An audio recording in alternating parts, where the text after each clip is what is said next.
Okay. All right. Welcome back to the show. It is October 27th here in the spooky state of Iowa. I'm Nathan Creeps, joined by my co-host, Mr. Bryce Sportscheller. If you guys are tuning in for the greatest food connoisseur to ever walk the state of Iowa, go ahead and skip about 15, 20 minutes into the episode. He'll be there waiting for you and all his deliciousness. Bryce, like I said, it's spooky season, baby. How's your Halloween? It's coming to town here Friday. Everyone's rolling into Cedar Falls. I finally have my outfit. Yep. Do ya? Okay. Yes. Yeah, and you always keep yours a secret. We've got a little bit of a group outfit going on this year, which is going to be kind of fun. I got mine still sitting over here for the last 2 weeks. And excited to do the great unveil for everybody. Yeah. I know like most of our groups, I just don't know yours. There's not that much love and energy put into mine this year. I was way delayed this year on getting my Halloween outfit. I think I was originally too pissed off at the Hawks at the beginning of October, and that really delayed me with the Indiana loss going into the bye week to Wisconsin, and it delayed my life. I told you, Iowa's wrecked my life. Then make the best. Yeah. I don't think most people understand that how much of a toll the Hawkeyes impacts your mental health. Oh. And we say that weekly during football and basketball season, but I don't think a lot of people feel the gravity of how much the Hawks weigh on you. Yeah, it's unhealthy. And all my past relationships I've been in, like, I've had their families just stare at me like, why'd you put yourself into this? I was born into it. And once I kind of got baptized into it, it just got way worse and it became an addiction to where there's no crawling yourself out of it. But right now the addiction's high. We're riding with it. But back to my outfit, yeah, just not as much love and energy put into it. It's a good outfit, but it was a quick purchase. Like not your favorite of the past years. Definitely not my favorite, but it'll get some chuckles. My favorite of all time, I think we said it on last year's Halloween pod, was the Prince outfit that didn't win at Sharkeyes, but definitely should have won the Sharkeyes costume contest. 3 straight years of second place finishes at Sharkeyes. It got absolutely rigged at that fucking thing. I was pissed. Yeah, I got up on the whatever box above the stage, and I took the Guitar Hero guitar and snapped it between my legs because I was so pissed I didn't win. And and then your time in that bar was not very long for the world. Nope. I was quickly exited out of the bar, and that night is history. But yeah, no, a lot of great offense. I put a lot of energy in that one. My Nacho Libre one last year was good. Cold. Very chilly. Yeah, Nacho was awesome. Yeah, I loved. I've actually loved your last couple. I'll say like it's gonna be fun because we're a group. I don't think it's like my best costume.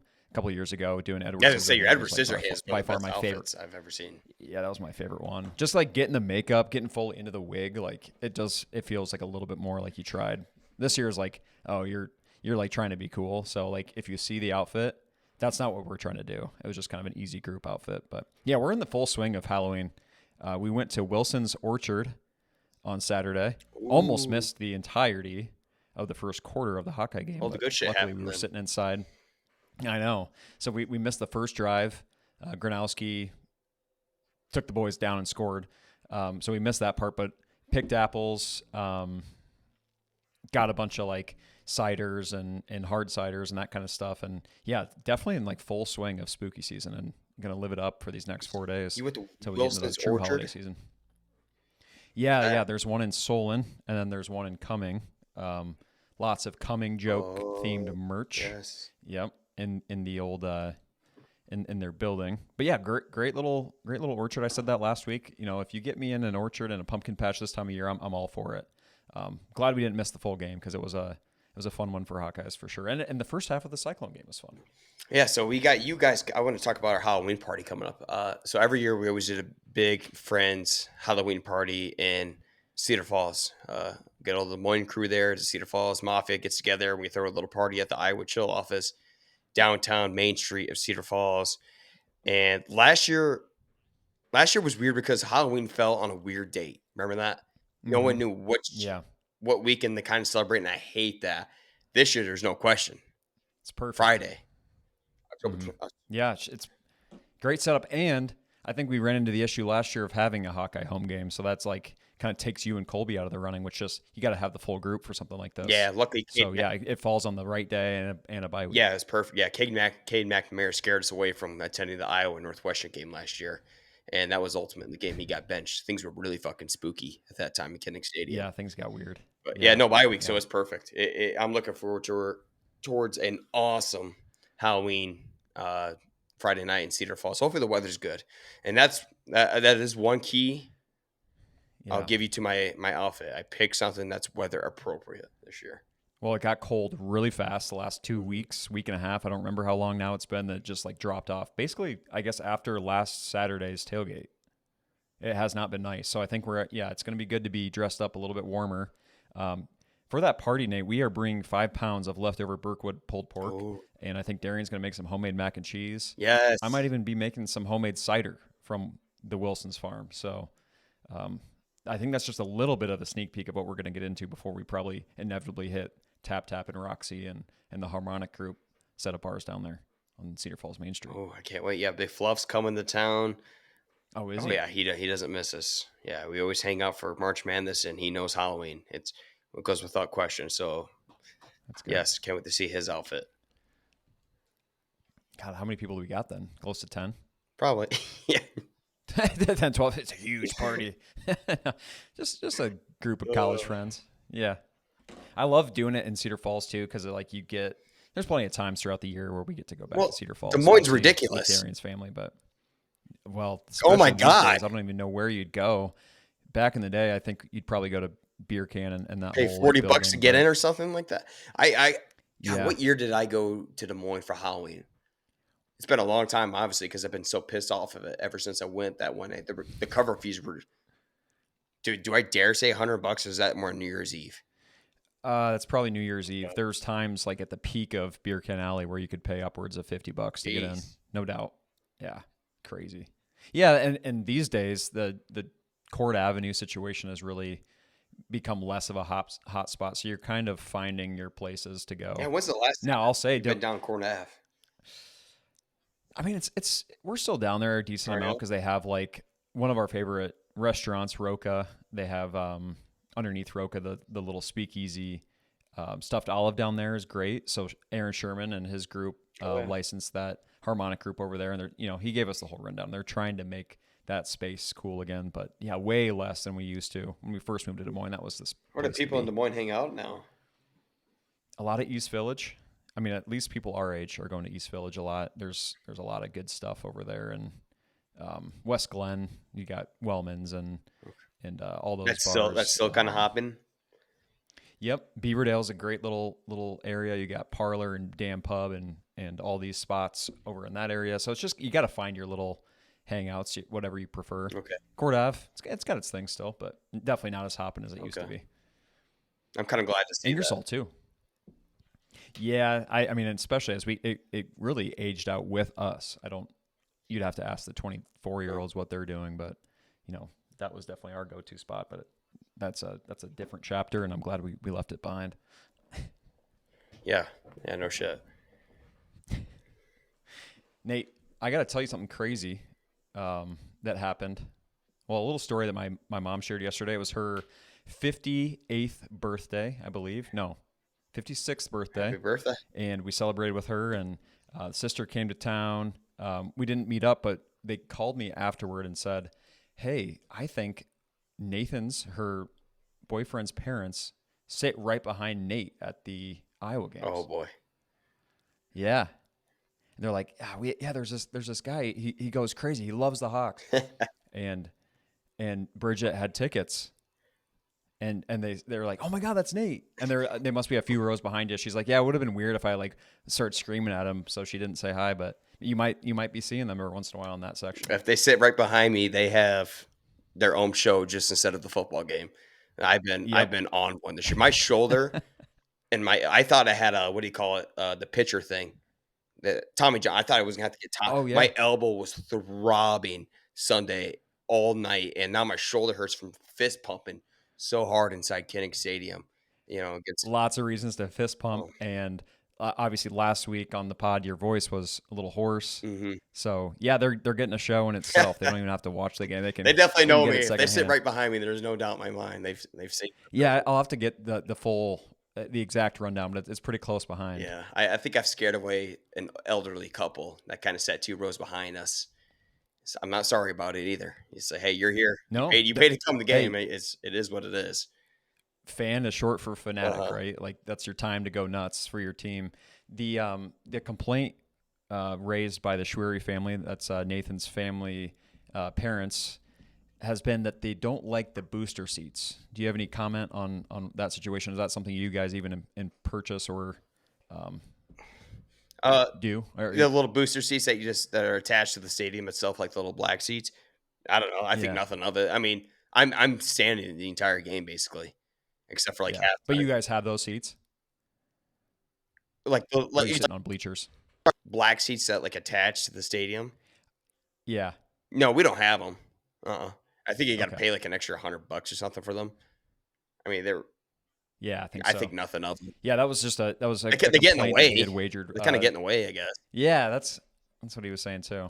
Interesting. Well, that's fun. I thought that was a fun connection that they're close by. They're also diehard Hawk fans and very pleased lately because things have been going our way. Yeah. That's the North End of Section 110. We are loud and proud, and you can hear us very well when the opposing team is at the 10-yard line, heading south. Yeah, yeah. Oh my God, I bet the last 2 weeks that has to have been one of the loudest stadiums in the country. Yeah, I would say I even said the Penn State game was like the top 3 loudest I've ever heard Kinnick Stadium. And the more I think about it, it might be the loudest. Minnesota was obviously loud, but we whipped them so hard we weren't needed. Indiana was loud, but bad memories.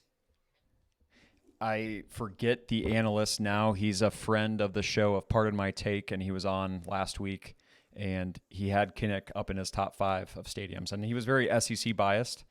I might have had Penn State in there too, but it was basically all SEC teams in Kinnick.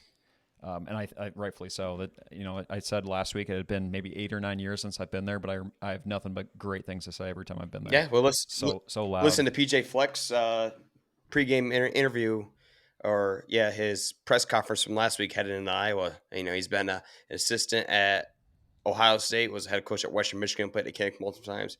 Obviously been in Minnesota for a long time, and he says that Kinnick is by far the most hostile environment he's ever been in. Yeah, I would not want to be an opposing team coming not in, right now. especially when you get hot, especially right. Like there's a vibe. Just... There is a vibe this year. It's unlike anything we've ever seen. And obviously, we'll dive into that because the way the team is playing is feeding directly into the crowd itself. And yeah, let's go right into it. That game was, like you said, almost over by halftime. What were the highlights from being in the stadium? Because, like I said, I missed that first drive, and then I just watched them basically slaughter the Gophers. Right away, it's a blackout game. One of the most special atmospheres in Kinnick, regardless of who you're playing. And there's a spooky feeling. And I go on Twitter all the time. I search Kinnick Stadium and see what other opposing fans are saying of it. And there's a common theme going around. They call it Kinnick Black Magic. And it is a thing.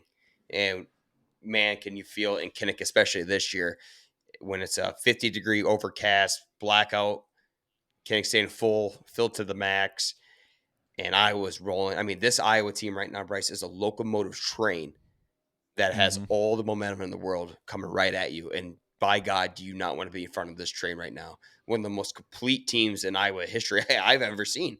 With my own eyes. Yeah. People are obviously going to throw out the 2002 Hawks, the 09 Hawks. Yeah, the 09 Hawks were by far more talented. There's no doubt. Yep. But I don't think I've ever seen a team under Kirk Ferentz that across the board, across the stat sheet, they're not that sexy. But the way they're operating right now is something that should be catching the entire eyes of the country. And my God, it is. Yeah. Comparing it to that 2009 team, it's like you swap Stanzi's arm for Gronowski's legs, and you got what feels like a similar team. And to me, what I'm seeing the last couple of weeks is the defense is in rare Iowa form again. One thing that we were kind of complaining about at the beginning was like lack of turnovers. Defensive scores has been like our core tenet the last 5-10 years, and that had seemed a little bit slow. That is heating way up now. And one of the guys in particular is Lutmer that I kind of called out on the show. I'm like, he seems like a liability. Turns out Rutgers just has like 2 or 3 NFL prospects at receiver, and they can expose you. These boys are heating up on the defensive side for sure. Yeah, when that first interception happened against Rutgers, it opened something up on the defense, right? And in Yeah. Iowa goes as the defense goes, and especially as Mark Gronowski goes.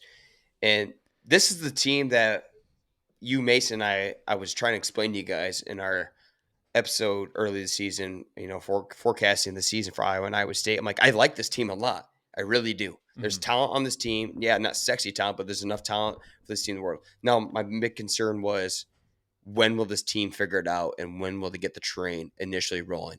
And traditionally under Kirk Ferentz, it takes some time. Can they get lucky and get that 3-4-0 start and then start feeling really good? Unfortunately, they drop one to Iowa State.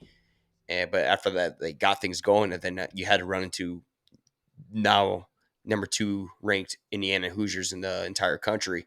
Almost escaped with that regarding an early exit from Mark Gronowski. But another thing I pointed out was Mark Gronowski. Everyone's freaking. He's not going to be as good as everyone thinks he is. I'm like, I need him to be a leader. You can Mm-hmm. see as he goes, this team goes. And my God, is just someone that you just want to gravitate towards.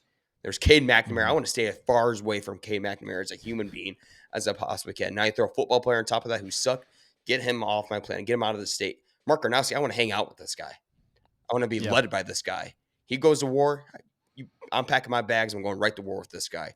And you're Mm-hmm. behind one of the best offensive lines in the country, and things just look so right now in all Mm-hmm. aspects of everything that's going on in Iowa City. And how can you not be excited? This is the first time I felt like this team can go up against Oregon and compete. Yeah. Eh, Oh yeah, absolutely. The way that Indiana beat Oregon was a lot more decisive than they beat Iowa. The way that Oregon beat Wisconsin was a lot less impressive than I think Iowa beat Wisconsin. There's a few things lining up in our favor as we go into the bye week, and then obviously host Oregon November 8th. But I would say that right now Iowa is exactly that team you're saying you don't want to play them, no. and they're getting hot at the right time. So I think they're 4th in the conference right now.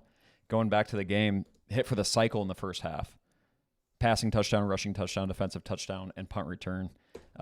Key statistic: Caden Wheatgen is now tied for Tim DeWhite with 5 kick returns, punt returns in his career now. So all across the board, they look hot. And I think I texted you after the game. It was one of the rare times when you're up 31-0 against Minnesota and Kirk Ferentz gets interviewed.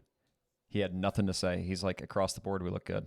And he was like, there's always things to work on. He's like, but I don't have a lot to complain about. Kirk, right I'm now. not giving you any credit right now. We got a lot of shit we need to accomplish with this team. Okay? Sure. Mm-hmm. Yeah, we beat Minnesota pretty good and handled Wisconsin, beat Penn State, and lost by 5 points against the number 2 team in the country.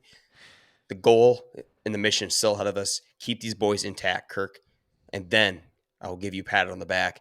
And this bye week couldn't have came at a better time, not just for the football team, but for myself and the fans. You go from an electrifying game, a Penn State night game, to an ass whooping against Minnesota. That crowd was juiced. And I was worried about this preseason, Bryce. Looking at this 3-game stretch, Mm-hmm. I'm like, how the hell am I going to survive these 3 weeks? It's a lot to tailgate and do this all day, and then get your butt back to Cedar Falls after 4 hours of cheering and screaming and fist Mm-hmm. pumping and partying the Finkbein lots. So this bye week comes at a perfect time for the crowd to regenerate itself for one of the biggest games in Kirk Ferentz history in Kinnick itself next Saturday. Well, not this upcoming Saturday, but November 8th when Oregon Ducks come to town. Yeah, I agree. It's fun, I think, to have gone on this winning streak and go into the bye week knowing that you're one of the better teams in the Big Ten. If you win out, there's absolutely no reason that you couldn't be on the fringe of the college football playoff. And I haven't looked at the stats. Could we still be in the Big Ten championship? Is that on the table for us? You know what? You need Indiana to basically lose twice, and you need Ohio State to lose once, which is not going to happen. And I'm fine with that. Yeah. I think conference championships need to go with the 12-team playoff nowadays. There's no purpose in playing. Well, that's what I was thinking too. It's like, man, I almost would rather just focus one game at a time. We saw it try to last get year. to that 10 wins. Oregon won it last year and it fucked them in the seeding. Like, oh, you won the Big Ten. Now here you get Ohio State. Penn State lost Yep. it, and they got to play SMU at home and then go play Boise State. It's stupid. It's another week to get hurt. It's give these guys more rest if you're going to extend the playoffs with additional games. There's no purpose in conference championships anymore. Agreed. Um, you got to feel terrible if you're PJ Fleck. You've won one time against Kirk Ferentz, and Lisa Bluter has won as many games in Kinnick Stadium as the Gophers have in 25 years. So it doesn't seem like things are going up. The one stat I did hear is that PJ Fleck has as many first-round draft picks as like some of the blue blood teams in the country, but that has not equated to beating the Hawkeyes and being a real contender in the Big Ten. So just row the boats, but just in the wrong direction, I suppose. Especially when it gets to Kinnick, it hits a dam. I tell you what, Iowa's got the train rolling. The Cyclones are derailing right now in Ames. And no surprise, I expected them. Maybe we kind of thought they would beat Cincinnati. Cincinnati has proven to be a pretty good team here in the Big 12. Dominant, actually. The loss to Colorado does not look so good. I mean, it never did. That one hurts. Especially if Utah hung over 40 points on them. And now you drop one to BYU when you initially had full control of this game. And credit to BYU. Yeah. They've been doing it all year long. Last year, they find a way to win. And Rocco Beck. Tough team. Rocco Beck. What is going on? I don't know. It's crazy. Like the switch in just a few weeks, you had Rocco basically as high as you can get him on the pedestal. And now, he's throwing 3 picks and fumbles and, things that are costing them the game. Like you said, I got most of that first half. We were driving back during the first part of the second half. And by then the game has gotten dramatically out of control. And I assume that's mostly turnovers. It sucks. Like you have that big Cyhawk win, you get a bunch of injuries, you have to change up the way you play, and now you're on this 3-game losing streak, and bowl eligible is about everything that's exciting left for you. It's basketball season names, and I guarantee their fans are the first ones to admit to you. You're going off the best season in program history the year prior. You start off 4-0 this year. You're feeling really good. Like, we might top this with an even more experienced Rocco Beck. And he doesn't even – who is this guy? 3 turnovers, damn near 4 interceptions. He had a fumble, so you did have 4 turnovers. Yep. That is un-Rocco-like. It is, and it just goes to show you how good Hutchinson and all these guys were over the years. All the targets, I think that catches up to you when you face better opponents. Like, you need your guys you can always rely on, and – really, that's been the tight ends, and I think you're missing some targets. You've obviously missed your main point getter for a lot of the season in Conradi, and it adds up. I would say now extends their loss streak to 3 with Arizona State Sun Devils, who were the preseason Big 12 championship prediction for the conference, coming in the Jack Trice, and I believe Iowa State opens up as a 5.5-point favorite. Arizona State's coming off an emotional loss to Houston at home. It's not a situation you want to be in. No, another tough game, and you'd hate if you drop 4 in a row. It feels like the season's really tanking.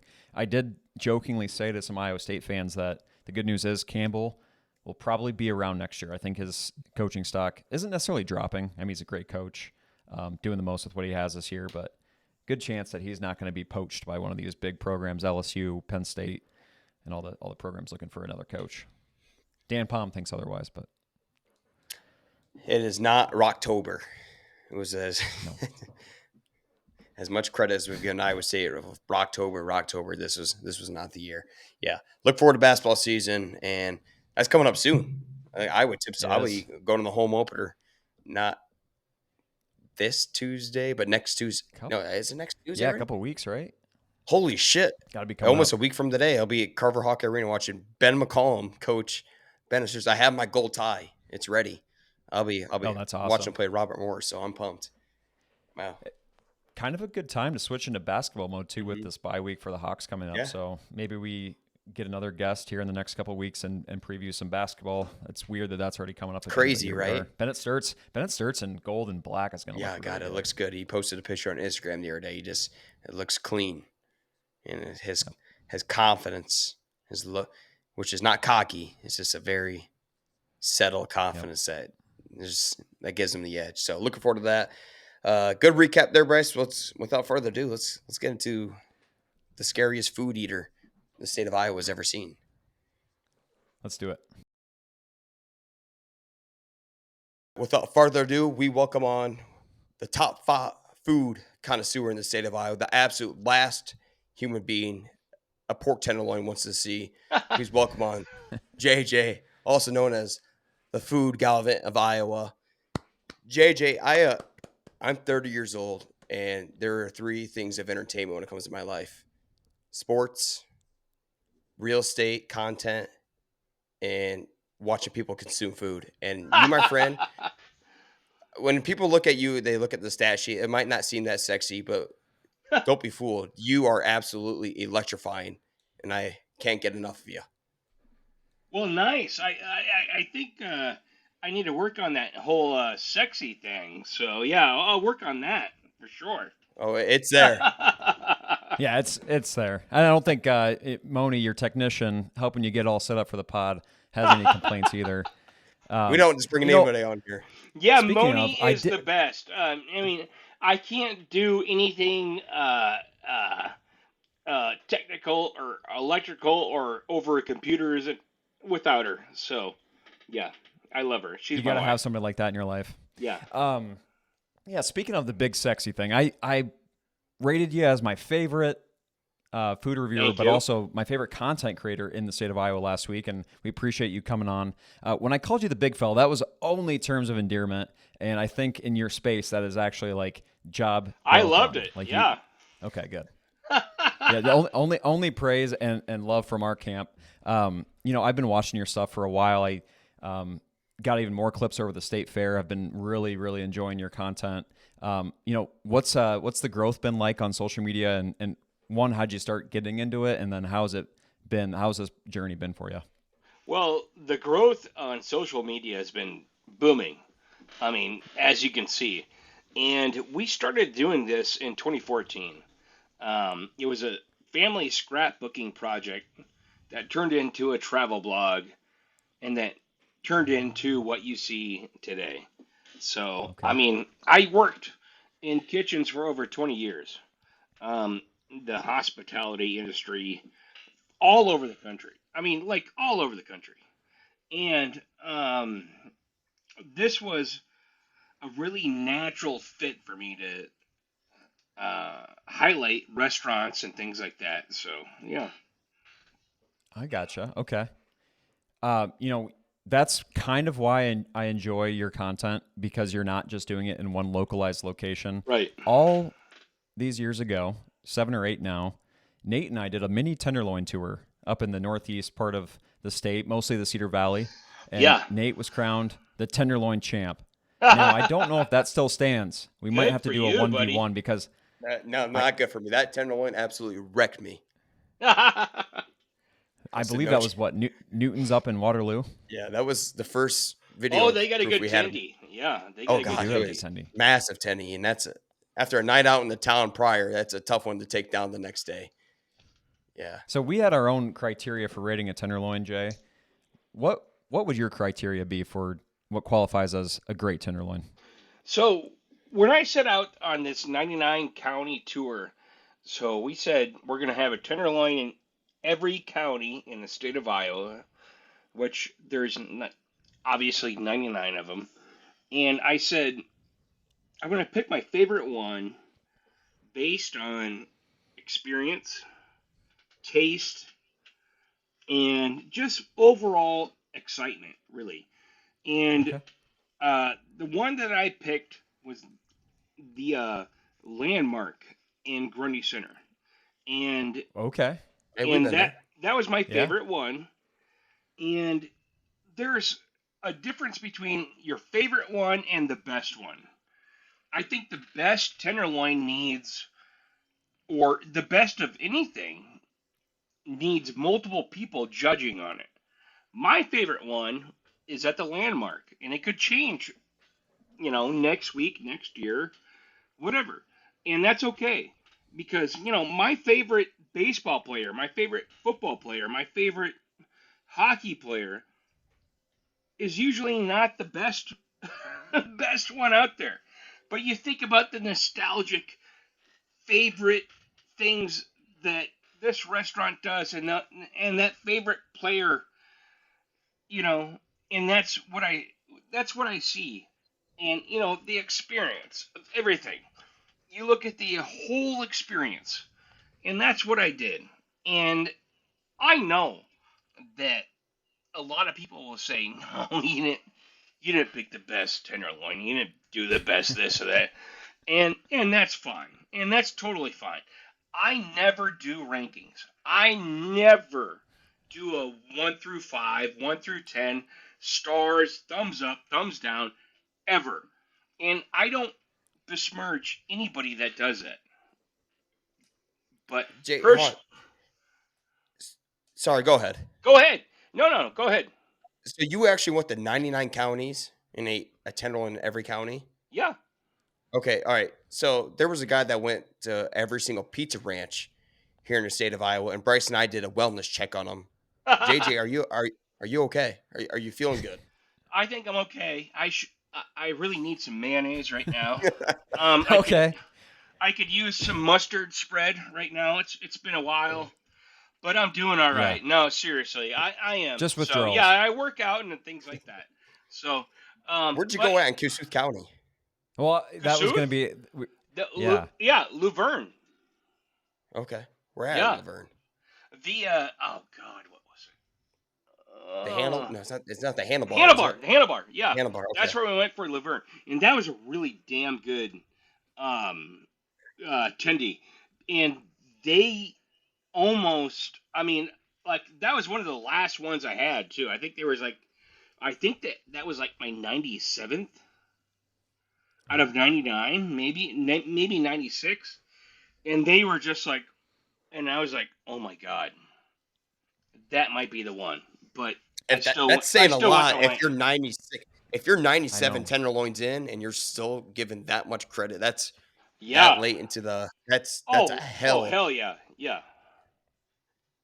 So I'm glad you asked about Kossuth because we did want to kind of quiz you on some of your county tours, but we'll keep it short. We got Kossuth, Nate's home county. I'm from Pella, so what was the best one in Marion County? Oh yeah. So our Marion County one was Pleasantville, halftime. Oh. Yeah. So that's where we went for the Pleasantville, and they happen to have the best hamburger according to the Iowa Beef Council when we went there. Yeah, those guys have been up there too for the beef one too. That's awesome. Yeah. So if you get back down there, you got to give Goldie's a try. Oh yeah. Over in Prairie City, if you haven't had that one yet. Mm-hmm. Okay. Yeah, that's something that I wish we would have. Yeah, Goldie's is Jasper County. That's Jasper. You're right. You're right. Yeah, Marion. And that was our Jasper County tenderloin. So there was. He knows. So when we were going through our tenderloin list, I had a tentative list of all 99 counties, and there was it probably changed.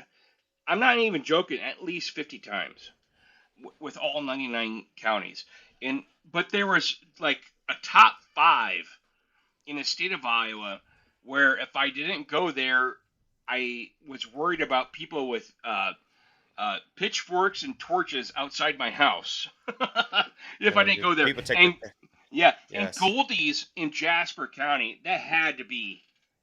Yes, that's a pitchfork. That had to be our Jasper County one.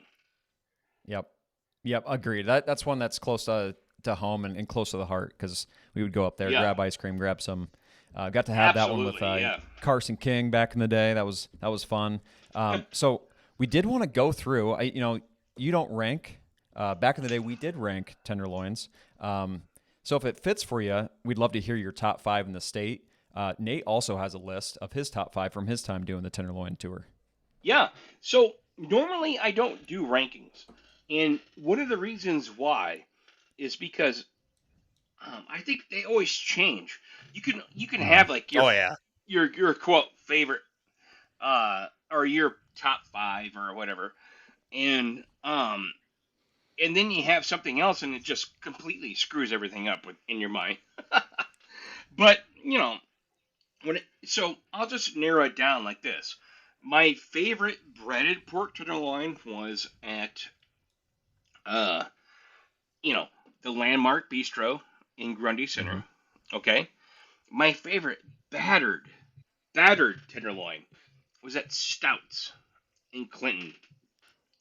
Okay. Beautiful. Oh, Stouts Irish Pub in Clinton. I mean, that battered pork tenderloin was so beautiful. And I had it with mashed potatoes and gravy on top of it. My Ooh. wife, my wife had it with it was served over French fries, Texas toast, and sausage gravy spread over it. And Oh, then, that sounds oh, good. I know, and two fried eggs on top of that. Yes. And that was stouts. So when it comes to battered pork tenderloins, my favorite one is at Stouts and Clinton. My favorite breaded pork tenderloin is Landmark in Kearney Center. My favorite alternative um, pork tenderloin is in the Buffalo Tavern in uh, Burlington, Des Moines County, and Okay. yeah, so you can get it horseshoe style, or you can get it buffalo style with the buffalo sauce all over it, things like that. Um, the horseshoe style is with French fries, you know, usually jalapenos or whatever. So my favorite, you know, I guess alternative tenderloin broiled, or I should say broasted, is down in Mount Air, Iowa. Um, Okay. yeah, still smoking barbecue. They do a broiled, I'm sorry, broasted pork tenderloin, lightly breaded. It just takes like minutes in the broaster. It's so good. They do a lot of barbecue there. They do just a great prime rib. But if you want a broasted pork tenderloin, still smoking barbecue in Mount Air, that's where you got to go. That sounds awesome. I'm Oh, such a fan of the lightly breaded tenderloin. Uh, Yeah, just a little bit of mustard and some pickles for me. But I'll always defer back to my mom's, like when she would hand pound and do some Ritz crackers and just light fry on the stovetop. Those are yeah. always my favorite. So, Nate, as he's going through those couple restaurants, how does that compare to the list? Do you remember? well, JJ, I know you're talking about all these toppings going on your tenderloin. It was famously done at the end of every single one of my reviews that we would dip mine in beer and eat it, and that might have skewed some late thoughts into the review. But right away, my number one, which is now my number five, is the OP in Waverly. Hmm. My number four was Newton's Cafe, and not just out of taste, but out of ridiculous. In Look how Waterloo. big that is. Yes. Are you Yeah, kidding me? That's bigger than my head. yeah. Unbelievable. Newton's So has obviously, I'm a not good one. I'm not the Yeah. right guy to be ranking tenderloins. I'm ranking it off from size. My number three is based off consistency. I've been to some restaurants that you go there one time, it's awesome. Next time it's not as good as the previous. The most consistent tenderloin I've probably had is Toads in Cedar Falls. Hmm. Not too Oh big, yeah, not too small. The I'd breading's heard done about it. right, Never had it. Yeah. not too greasy. It's Mhm. good. I love it a lot. Yeah. My number two was at one point my favorite. It was called Bomax in Cedar Rapids. I my coworker recommended this one, and man, so we got it one time, and I think we got it every week for the next 6 weeks at work, where we just kept getting it. And the final time I went in, I sat there and I told him, "Listen, guys, I've done a lot of tenderloins. You guys have the best tenderloin I've ever had." And that very next tenderloin was one of the worst tenderloins I've ever had. And I know. and I'm only That, saying that because not they're now closed, so it doesn't really even matter. But yeah. funny how that works. Yep. And my number one favorite one is Alley Cats, and is that right, Bryce? Alley Yeah. Cats in Yeah. Over in Alley Denver. Alley Oh, in Cats in Denver. Denver. Yeah. You can just the way they get fun with it. Hmm. Yeah. That's my first time putting an egg on top of it, anything crazy like that. Yeah, and I don't. There's something that stood out to me that day when I had. I'm like, this is different. It was maybe the atmosphere at Alley Cats too on Yeah. top of it, the egg on top of it. The breading was awesome. I've gone back and it hit just like it did the very first time. Yeah. Alley Cat's #1 tenderloin. Denver, Iowa, the Mm-hmm. mile-wide city. The mile-wide city. I love that. And that's where Schumacher elevators are built. So, elevator local, you know. Yeah, Elevate there you local. go. So, like when you go into a building sometimes, if it says Schumacher, that's from Denver, Iowa. So, yeah, why not elevate I did not local? know that. That's interesting. That's right. Denver's a good little hidden gem in Northeast Iowa. I have some soon-to-be in-laws that live up there, and Alley Cats is kind of... Do not speed on the highway on the way to Denver. There's always a patrolman or a county, always on your way to Denver. Guaranteed. So slow the hell down when you get to Denver. One of the most dangerous intersections in the country, in the state, is going off from Wapsie Valley Road on the Highway 63 there just south of Denver. Trying to get on that is a scary task. Yeah. Oh, I know. Yeah.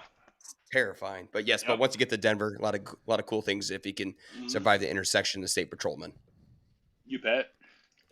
Okay, so we've gone through the list of tenderloins, and thanks for sharing in that love of tendies with us. That's been kind of like, what, 5 or 6 years ago, I think we said now, but maybe even longer, but still near and dear to our heart. So what would be some of your like top 5 restaurants, if you could recommend, or just your favorite food spots in your time as a food reviewer last couple of years? Oh, yeah. I love Ottumwa. There's a lot of places down there that has taquerias and things like that. I call it the land of 10,000 tacos. And there's plenty of places around Ottumwa that you can get some just authentic taquerias. And I just love that town. And another place that Hold on, JJ, I'm going to stop you real quick. Did Ottumwa pay you to say that? No, because we give Ottumwa a lot of crap on the show. That's the very first thing that's ever been said positive about Ottumwa. So no, when it just comes making to sure. Yeah, when it comes to okay, we could trust. When it comes to eating, that's a good foodie town. Okay. Yeah, and good to know. And to be honest with you, I actually don't know what foodie means. You know what I mean? It's just Sure. Some people say, "Oh, you're quite the foodie, JJ," and I have no idea what that means. I've never understood what that means. Somebody has, eel testicles at a sushi restaurant in Vegas one time, and all of a sudden they're a foodie for the rest of their lives. Right. That's why I associate foodie with actually the word snooty. I think we need an Iowa version of whatever label is, because I've never loved that's for caviar folks. Yeah, I've never said like I'm a foodie and things like that. And it's just because why classify yourself as something? You're a traveler. You're an Iowan. You're an American. You're all this kind of stuff. You're traveling throughout the country, the world, and stuff like that. Just love what you do. Ingest what's great about your travels, and if that means you're a foodie, I mean, God bless you if that's what you want to call yourself. Then go right ahead. I've never been a foodie. I've just been a guy that loves traveling and eating great food and experiencing the splendor of life. And in Ottumwa, you said that there's never been like, a positive thing said about that on your program when it comes to Ottumwa, and I get it. But if you're looking for great food, that's one of the places you got to go to. It really is. Fort Madison is one of those. Keokuk is one of those. It's you're trolling us now. Yes, I am. And those places that folks kind of besmirch or don't gravitate to, they're some of the best restaurants in our state in those areas. Mm-hmm. I'll say this, Jay. I've been to Ottumwa quite a few times. Being a Pella resident, we would go down to the canteen. Mm-hmm. I have been to a couple taco spots there, and I will say the food has never been disappointing. Yeah. We give it a lot of flack for other reasons, but yeah, the some of those spots are just like, they're iconic. And you see that, I mean, even one of our past guests, Rob Sand, is doing his 100 county tour as he campaigns for governor. And he just stopped in Bloomfield, and there's a little restaurant cafe there that closed down a couple years ago. Like, those are the hidden gems that you look forward to. Like, it's not always, living in Waukee and Des Moines now. There's plenty of good restaurants, but Oh, I yeah. love It's like going to those small it's like towns and like your where they best take pride. your best cheeseburger is gonna be from that dive bar in a town of Yep. 400 people. Absolutely. Oh my God. Yep. Yeah, It's and different. it just, and you talked about the canteen and things like that, but man, there's some Filipino food there. There's some Burmese food there. There's some Korean food there. There's a lot of Mexican taquerias there, Nicaraguan, El Salvadorian places, and that's just Atoma. We're not even getting into the Des Moines neighborhoods. You know what I mean? So you get into Columbus Junction, Iowa, which is just north of Atoma, about an hour north, Louisa County. And one of my favorite taquerias anywhere in the entire country. I'm not talking about just in Iowa, but uh, you know, uh, is in Columbus Junction, Antioto's Carmen, and he opened up this taqueria before, after he closed his taqueria in L.A. because he had some family here in Columbus Junction, Iowa, and he said, you know what, I'm moving out there with them. I'm going to open up a taqueria. Antioto's Carmen is created, and I think that's the best salsa in the entire state. Oh, I'm a big salsa fan. That's- Jay, that you would be came awesome. onto the show. Yeah, I want to try it right now. But Yeah. you came onto the show finishing up some chuck roast that looked like some kind of stew. And that's what us Iowans are used to. So when Yeah. you say things like I'm still eating my taqueria supper, and you yeah. say Nicaraguan, I mean, those are kinds of things that I almost feel like Iowans are scared to try. But once you get them there Yeah. and show them the ropes, they're all into. But, I think back to my dad growing up on a farm. Even the stuff that my mom would make, it's very meat and potatoes and casserole based stuff. Yeah. But once you get out and see the world, there's so many of those things that your eyes open and your stomach too. Yeah, and my family's from very rural parts of the state. I grew up in Iowa City, slash Marion, which is the Cedar Rapids area. But my dad grew up in Corning, Iowa, which is the southwest part of the state. My mom name. grew up in Early, Iowa, which is the northwest part of the state in Sac County. And we have all sorts of family out there. We would visit there all year long. So I have that kind of like DNA in me, and I know that there's just some great folks out there and some great cooking when you get out to those places. Absolutely. We were just putting together a pizza list too for a soon-to-be Iowa Chill Post, and I was going down the list, and a few. It's the same kind of story for a lot of these pizza joints too. Ex-New York Italian Yeah. families, and that's where you get the authentic good stuff. Oh yeah.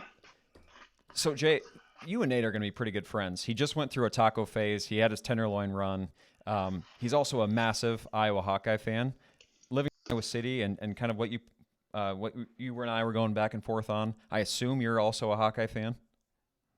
Yeah, yes and no. So I grew up as a Hawkeye fan because I grew up in Iowa City, but Mhm. I left Iowa in the late '90s, and I traveled all over the country. I lived in the Sonoran Desert of Arizona and Livingston, Montana, where I was like 45 minutes or 4 months from town, depending on what time of year it was, and like I said, Wickenburg, Arizona,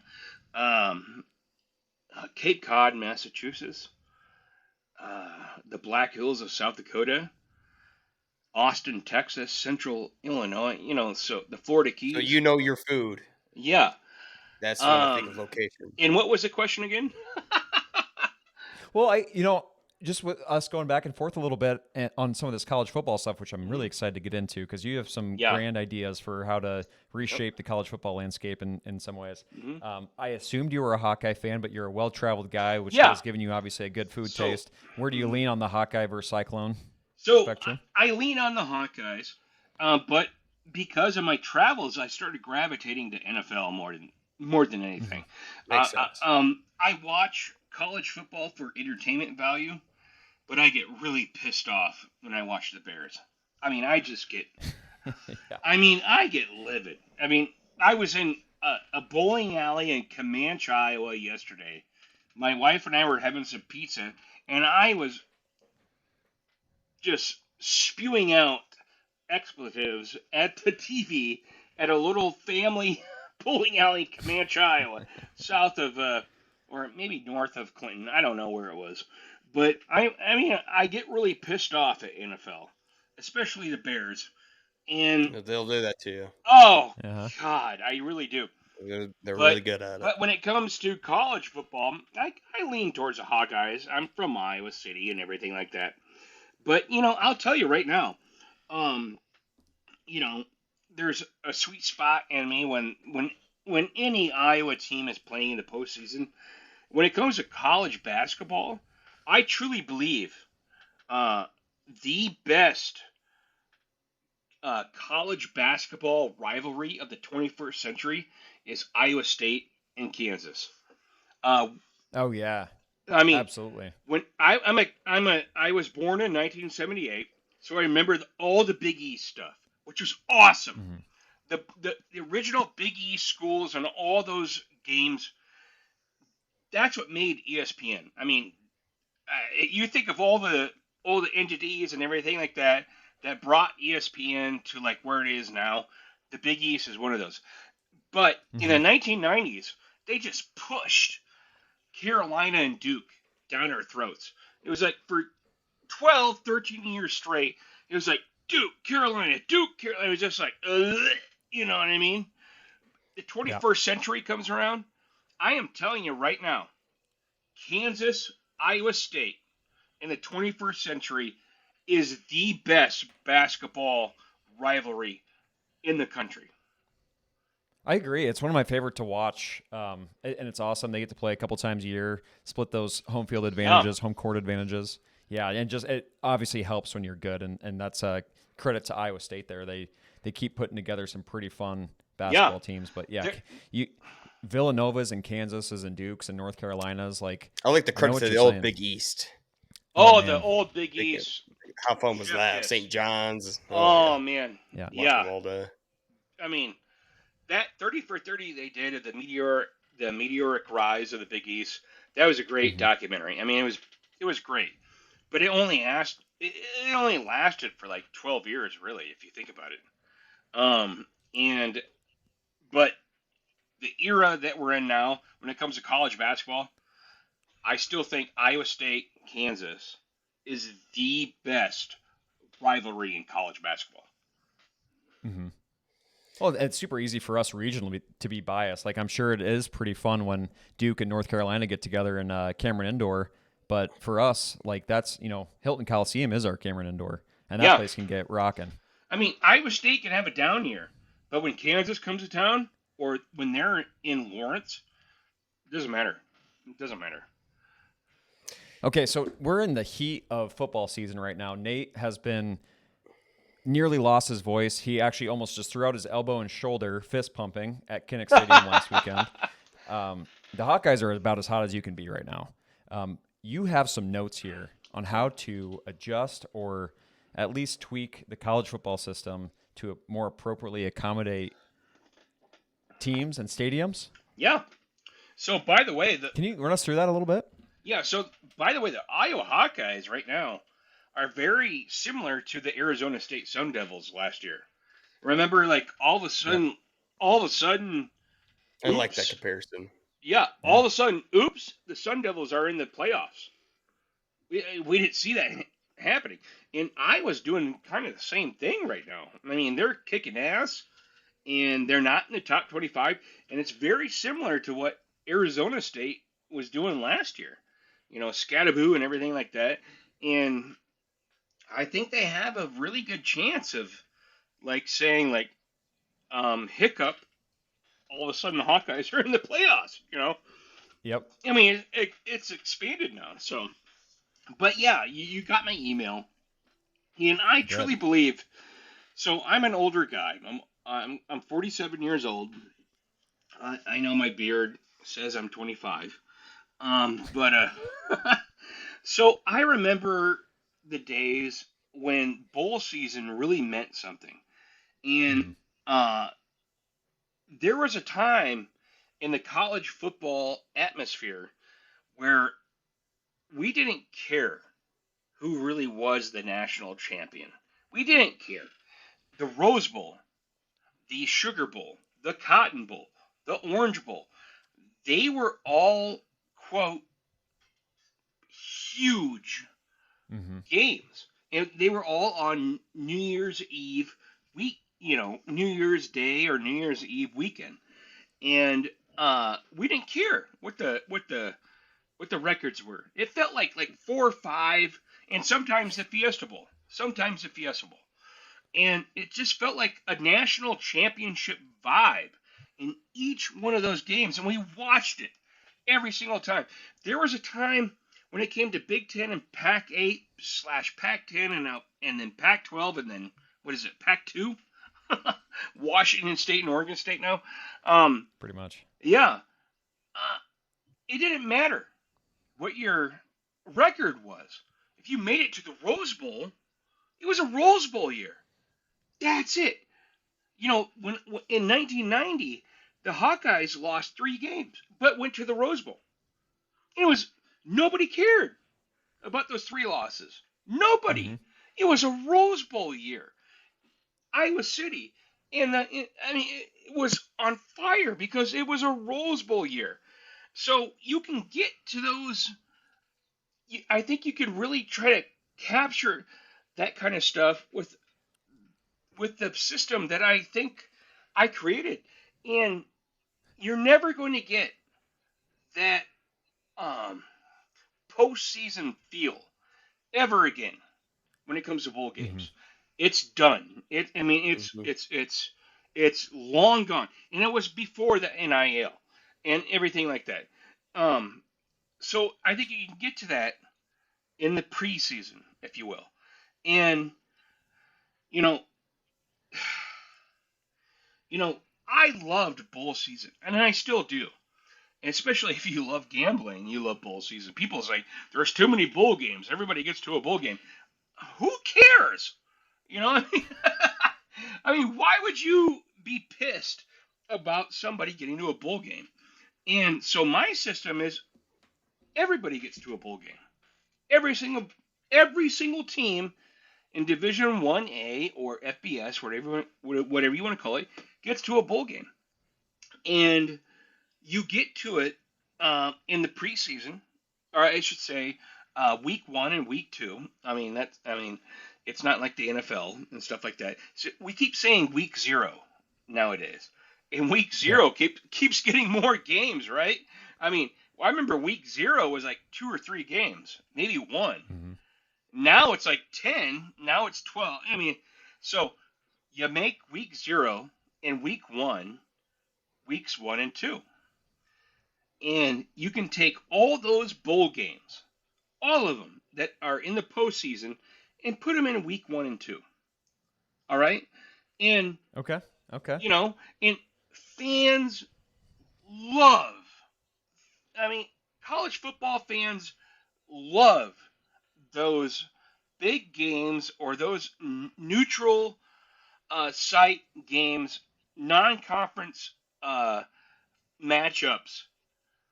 Uh, when it doesn't, in the early part of the season, we all love them. Mhm. So, everybody's undefeated. There's no losses. There's no wins. Everybody. So you look at like Hawkeye fans, and we were like, wouldn't it be great if we got to the Music City Bowl? And we finally did. We finally did against Kentucky, but we lost 4 games to get there, right? And the Hawkeyes lost 4 games, and it was like, if you get to the Music City Bowl, and it's always sandwiched between New Year's and Christmas, and it's just like, it's kind of a down Yeah, it kind of year. feels like your consolation Yeah, prize, but and you Kentucky, didn't get to the final yeah, goal. and Kentucky fans are more worried about tip-off than they were about kickoff. It's a Yep. basketball school. So, what if Iowa and Kentucky were to play each other in Nashville on Labor Day weekend, it'd be standing room only. It'd be standing room only. And what if the Citrus Bowl in Orlando was versus Miami, Texas? Standing room only. Alabama, Duke, not a big rivalry, not a big. What if they met up in a bowl at the end of the season? But what if they met up in San Francisco or I should say Santa Clara in Levi Stadium? So it's just like one of those things where like fans are going to get pumped about this sort of thing, and you don't have to worry about the transfer portal. Everything's True. Yeah. At that point in the season, everybody's kind of thinking about players moving on and coaches moving on. Yeah. So, Nate is a season ticket holder and has been going to Iowa games for a long time. Yeah. You've got on this list Iowa versus Boston College in a newly created bowl that would be the Ireland Bowl Aviva in Dublin, Ireland Stadium. Yeah. Nate, are you getting interested in this kind of thing if that were to come to be? My only issue of nowadays is how much traveling is getting resulted from these neutral games. And first off, I'm a believer, get rid of the conference championship. What good is that doing for anyone anymore? No There's kidding. no purpose. We saw Ohio State and Oregon win the Big Ten championship, get absolutely screwed and get paired up against Ohio State, while Penn State lost, got a home game against SMU, and then got to play Boise State. So what good is it, the conference championship, right? Right. Get rid of that. That's one less game. Yep. Fans have to pay a ridiculous amount of money and travel to. Yes, there's all sorts of buzz when it comes to neutral sites games, especially at the beginning of the season. Right. That's when all the hype is. That's when your team is undefeated. You're right. You're undefeated. You have nothing to lose yet. Up. And now you get to go to a neutral site and play a team that you're not familiar playing with. That just adds extra juice into it. And Fans at love that that. point, everybody has their money yet. It's the beginning of the season. Fans are willing to travel. You're going to get attendance because people have been waiting 9 months to get into this action. And here you are, pocket full of change and 9 months of built up thirst that gets juicy. How juicy, baby. Yeah. I think it's a fun idea for sure. I mean, you saw the excitement now there was a ton of coordination with Kansas State versus Iowa State. One, it's fun that you have the Big 12 rivalry and, you're kicking off the season with an overseas game in that neutral site. It sounded like an insane logistics nightmare, but it did draw a ton of hype. Mm-hmm.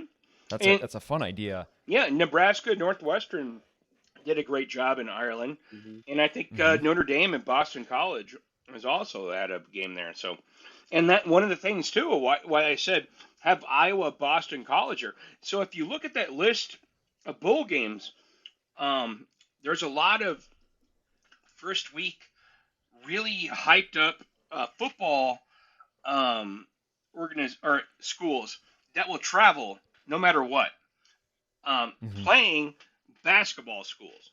So you had Nebraska versus Kansas in Lo-Fi Stadium in Los Angeles. You have Georgia and Duke playing each other. You have Alabama and Wake Forest. So basically, all these schools. So you have to feed into what the locals really love. And the very first time a team like Wake Forest, Kentucky, Indiana in the Big Ten, I don't care what they say, Purdue, Illinois, UCLA, all those schools right there, the first time they lose a game, their attention span is gone. It's gone. If they lose 2 games, it's never coming back. It's never coming because their fan base is more focused on tip-off whenever it's going to be in November, even if it's against Stony Brook, whatever it's against the Sister Mary's Orphanage of the Deaf and Blind, they don't care. Their focus is on tip-off. And this Indiana thing, I'm telling you right now, their fans are doing great. But the moment that the Hoosiers lose 3 games, if not 2 games, next year or the year after, it's done. It's done. It really is.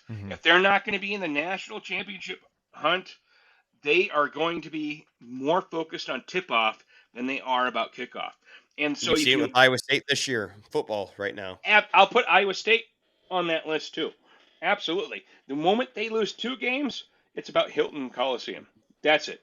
Hmm. So, and so if you look at my schedule, and you can't have that every year, and so you saw like the list. It says Bears Hmm. Bowl, Browns Bowl, Bengals Bowl, and you put in those NFL stadiums, people are going to be attracted to that, and Hmm. I really Yeah, think, make it a cool site, make it a interesting matchups that you might not yeah, see normally, and then yeah, it makes yeah, that fun of the bowl game. A lot of the times is either a tropical location or Nashville or someplace destination focused. yeah, So that makes But it how even much more cooler is it intriguing. seeing it when your team hasn't have lost 4 games? yeah.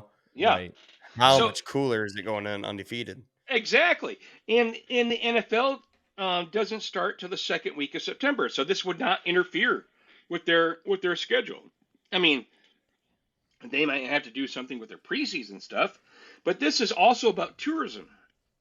More Yeah. butts in the You know, seats. I've heard Joel Klatt talk about this. He's totally on board with maybe not this first part of the season, but bringing fans back to the home stadium during the playoff, and then keeping that New Year's Six bowl strategy true. Like going back to the old ways a little bit. It stretches now too far into January. You're interfering with the NFL playoff system. Like let's bring the games back up Yeah, and then have more like home field sites, especially yeah, as they're already talking about expanding the playoff. Let's save some coin for the true diehard fan base that would spend money on their team and cheer. And yeah. they're not looking forward to tip off yet, but they might not have the travel budget to go. You've made it now to 3 rounds, and you have to pay for how many Ridiculous. flight tickets and Yeah, hotels and whatever else. yeah. But Purdue, South Carolina, in like let's say like December 30th mhm. in Tampa. What 20,000 fans, 30,000 fans are going to fill Raymond James Field. You know what I mean? You put Mhm. it Labor Day weekend, it's going to be sold out. Yeah. You Yeah. know what I mean? No, I love the idea. It's Yeah, a fun, and and I'll make sure to throw this up and post at it so they can see yeah, all the matchups you've made in this hypothetical. It's a fun thought, and it sounds like Nate's on board with it too, yeah, especially like and just knowing how this hype goes throughout the season. yeah, in the national championship game, have it at the Rose Bowl. Hmm. At the Hmm. fan experience at the Rose Bowl, everybody freaking loves it. You know, the the biggest blessing with the Rose Bowl in Pasadena, I hate to say it, but the BCS um, was a disaster. But what it did is it opened people's minds up to the Rose Bowl. People like Miami, Nebraska, before they got to the Big Ten, um, Oklahoma, places like that.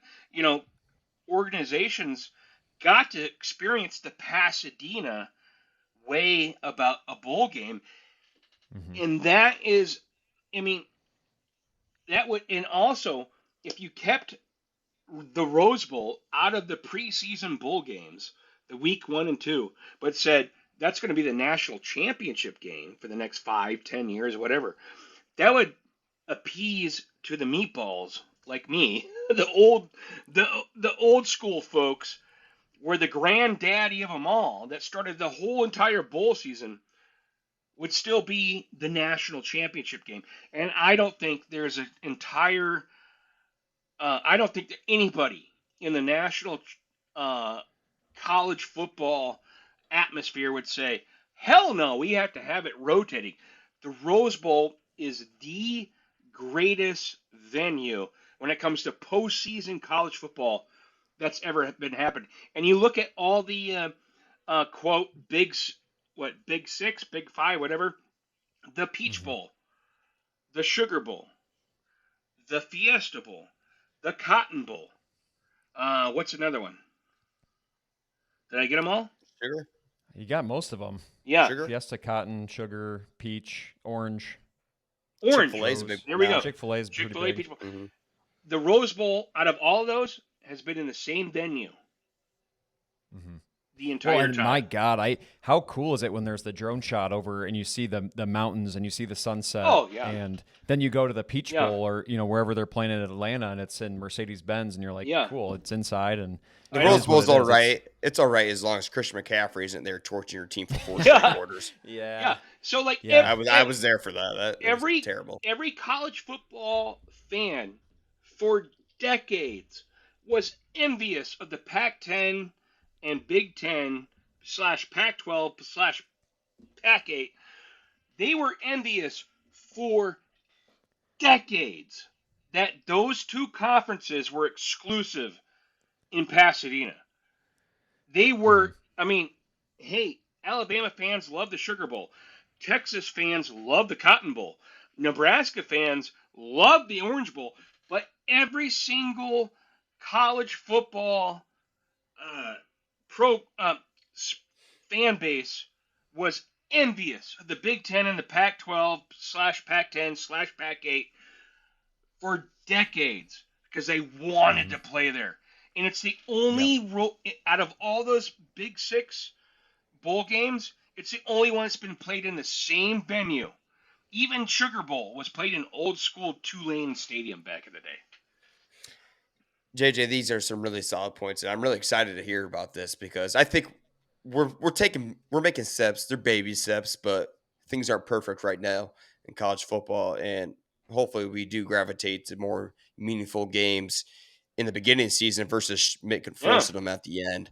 So we're awesome. I love the input there. And to wrap up our show, we do this with every guest. Uh, it's our mission here at Iowa Chill. It's kind of what we built it on. It's the goal we still thrive on, is embracing Iowa. And for a man who's lived in so many states throughout the country and now is back in Iowa, what makes Iowa special? Oh man, you got to get off Interstate 80. You got to get off Interstate 35 and 29 too. Um, that's a great question. It just I I really love what I'm doing, and um, especially when you go out to these rural communities and these small towns, and they've done a really good job over the past couple decades to kind of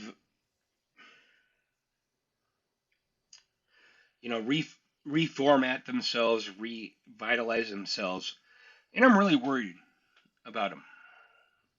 I'm really worried about them. Um, it's you go out to these places, and I'm like I said, I'm almost 50 years old, and I remember going out to a lot of these little towns when there was a lot more open on their main street than there is now, and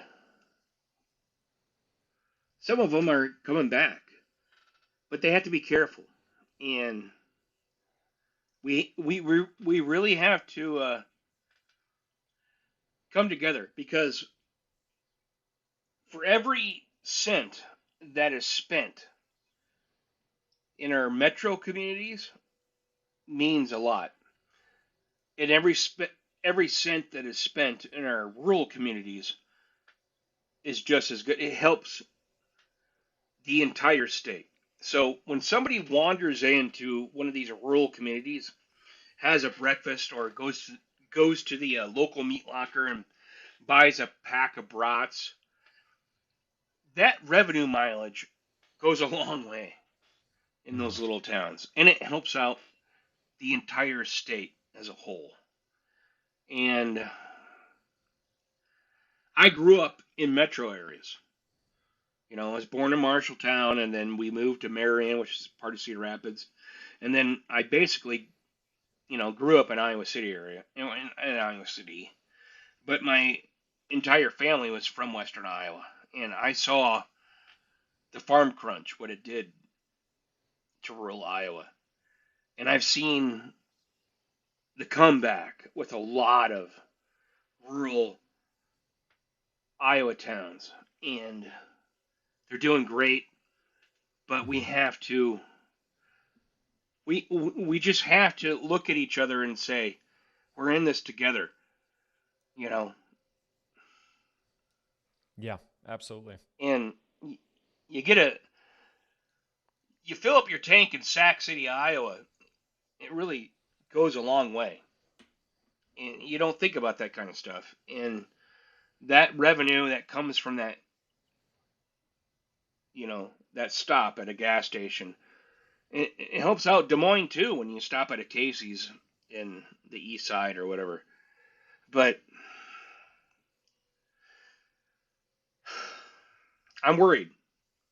I'm worried. I'm really worried. Well, And I I've seen a lot of rural communities do very well over the past few years. They've clawed their way back, and it's been a fantastic story. But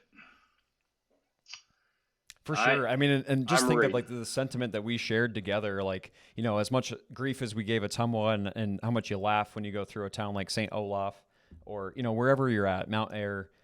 Those are the towns where you usually have some of the best memories, and like that Hmm. shop local and grow that small community is what needs to be perpetuated. Hopefully through your content and ours. Like that's something that Nate started back in what 2015, 14, a long time ago now, and he's always been celebrating, and now you're celebrating through your content the Yeah. small towns and the mighty things that you might get overlooked because you think of Des Moines and Marshalltown and Cedar Rapids and Sioux City and Cedar Rapids and everywhere else, but there's a lot of grit and fun, true Iowa lifestyle in those towns, and I, Yeah. I appreciate you bringing to light that sentiment because I agree, and you'd hate to see that die out because that to me when you think of it, you think of the rolling hills, the cornfields, um, the Field of Dreams, and that and everything that movie encapsulates. But I hope that through these efforts, like we're shedding light on those communities and helping Hmm. them stay, at least give some reason to go visit, right?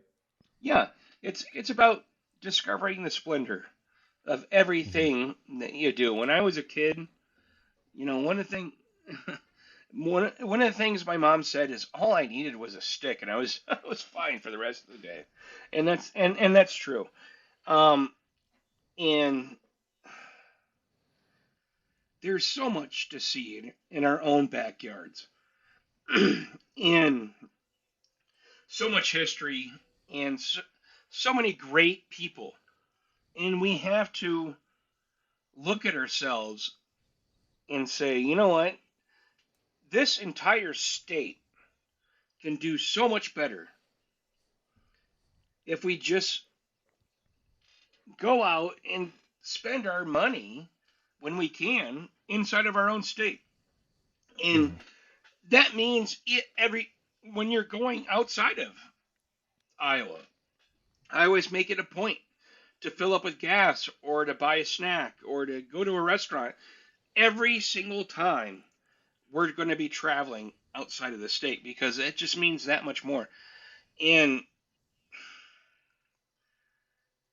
be proud of yourself, and you will see so much of your community that you don't really see that much, and it'll open your eyes in your own backyard. Like I said, you can't spell routine. You cannot spell routine without rut. You got to get outside of your routine. You really do, and just go to places that you would normally never go to, and that in, includes our own backyards. Well said. I think that's a fun way to wrap up.